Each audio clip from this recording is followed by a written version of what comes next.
Setup हमारी क्या है, हमको एक खाली बॉटल लेनी है जिसमें हम सिरका डाल सकें, ठीक है। तो ये काम करना, यहां तक सिरका भरना है इस जगह तक, ठीक है, बहुत भी भरने की जरूरत नहीं है, इसको भरो। ये हमारा क्या है, विनेगर, दूसरा नाम क्या होता है, सिरका, ठीक है। फॉर्मूला हो गया CH3COOH। चलो करो उसको।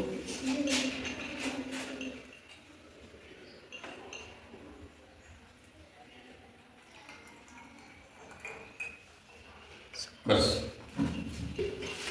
ये हम लोग इस खाली डब्बे में क्या डाल दिए हैं, विनेगर, सिरका, ठीक है।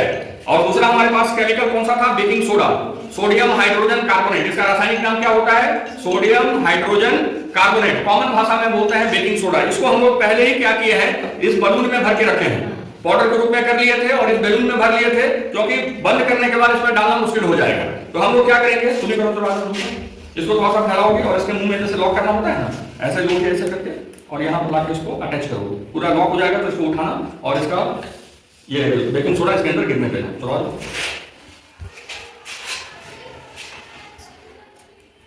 हाँ ठीक है, ठीक है, ठीक है, ठीक है। चलो इसको करो, धीरे धीरे इसको झाड़ो ऐसे करके। हाँ देखिए यहाँ पर भरने दो, भरने दो, कोई दिक्कत नहीं।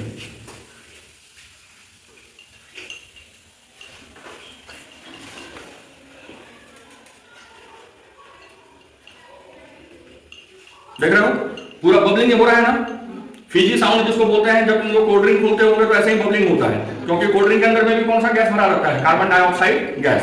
तो एक प्रैक्टिकल तो हम लोग कर लिए कि जब हम लोग सोडियम हाइड्रोजन कार्बोनेट लेंगे और किसके साथ रिएक्शन कराएंगे, विनेगर के साथ रिएक्शन कराएंगे, तो हमारा प्राइमरी प्रोडक्ट कोई बात नहीं, फिर से कर लेंगे। तो हमारा प्राइमरी प्रोडक्ट बनता है तुम्हारा सोडियम एसिटेट और साथ में बना था कार्बन डाइऑक्साइड गैस और साथ में बनी थी पानी। तो यहाँ पर हम लोग इसके अंदर में पूरा बना के देख भी लिए कि भर जाता है, क्योंकि ये फट गया है और हमको काउंटर टेस्ट करना है, तो एक बार और ट्राई कर लेंगे, ठीक है। चलो अभी पॉज कर दो उसको, अब ऊपर से इसको सीधा करो, डाल दो।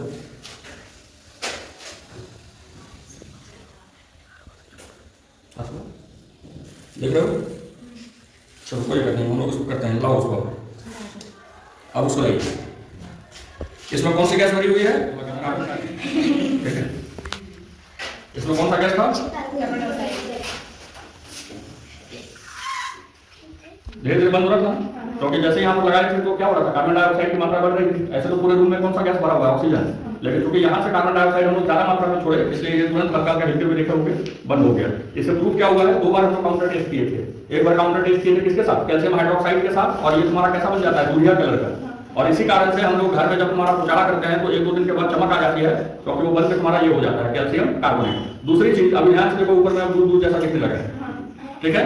यही जो दूध है ये दिखाता है कि इसके अंदर आपका कार्बन डाइऑक्साइड था। दूसरा, जलता हुआ कैंडल हमारा बुझ गया, इससे भी प्रूफ हो गया है कि इसमें कौन सी गैस निकली, कार्बन डाइऑक्साइड गैस। तो ये वाला करके देख सकते हो प्रैक्टिकल। इस प्रैक्टिकल को एक और यूज किया जाता है, कहां पर बताओगे, वॉल्केनो वाला जो प्रैक्टिकल होता है, जिसमें आपके ज्वालामुखी से अंदर से ज्वाला निकलती है, उसमें कुछ नहीं करना है, नीचे में क्या डाल के रखिए, थोड़ा सा सिरका डाल दीजिए और सामने से ऊपर से थोड़ा सा डाल दीजिए बेकिंग सोडा, पूरा तेजी से झाग मारेगा और आपके वॉल्केनो वाला जो प्रोजेक्ट बनाते हैं उससे आपका झाग निकलते हुए दिखेगा, ठीक है। चलिए आज का एक्टिविटी ये रहा, प्रूव करके देखिए केमिस्ट्री का। अब फिर आगे क्लास के लिए हम नया ढूंढेंगे करेंगे, तो आप देखिएगा बहुत तेजी से आपका झाग के जैसा कोई चीज ऊपर उठेगा, ठीक है ना। वो ऊपर उठा हुआ चीज आपका कौन सा गैस होगा, CO2 गैस। और इसी CO2 गैस को हम लोग किसमें भरने का प्रयास करेंगे, इस बलून के अंदर, ठीक है। अब यहाँ पर आपका एक लिस्ट बनाया गया है कि हमारे आसपास के दैनिक जीवन में कौन कौन से ऐसे हमारे जीवन में काम आते हैं और कुछ इंपॉर्टेंट बेस का नाम। तो ये आपके MCQ के लिए बहुत इंपॉर्टेंट है।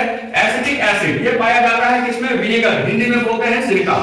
अचार वगैरह में डालते हैं ना, अचार को अच्छा बनाने के लिए, खट्टा बनाने के लिए, तो वो जो सिरका ऐड करते हो वो होता है एसिटिक एसिड। फॉर्मूला हम लोग अभी देखे थे आपका CH3COOH। इसी ढंग से दूसरी एसिड का नाम है फॉर्मिक एसिड। ये पाई जाती है चींटी के डंक में, लाल वाली चींटी या काली वाली चींटी होती है उसके डंक में पाया जाता है। तीसरा होता है साइट्रिक एसिड। साइट्रिक एसिड पाई जाती है नींबू या नींबू वाले परिवार में, जैसे कि संतरा, ठीक है। इसके बाद होता है लैक्टिक एसिड। लैक्टिक एसिड पाया जाता है दही में, क्लियर। इसके बाद होता है एस्कॉर्बिक एसिड। ये पाया जाता है आंवला और अमरूद। जब तुम लोग कच्चा अमरूद खाते हो तो थोड़ा सा खट्टापन आता है ना।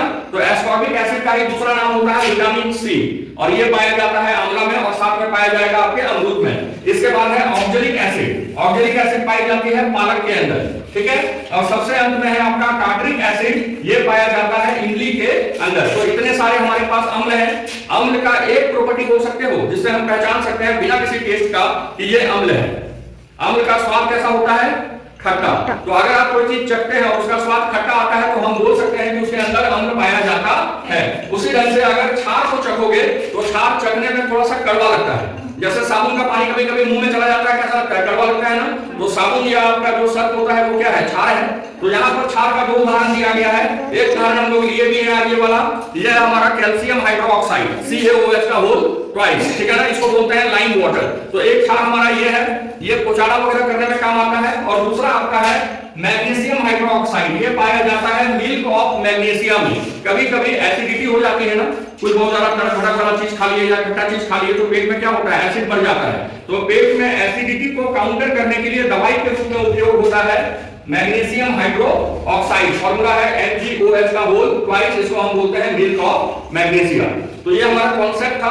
अब इसको हम लोग एक्टिविटी के हेल्प से देखेंगे कि यहाँ पर ये जो केमिकल रिएक्शन है, जो रिएक्शन यहाँ पर लिखा गया है, ये रिएक्शन अभी हम लोग करा के देखेंगे, ठीक है। आ जाओ बच्चों।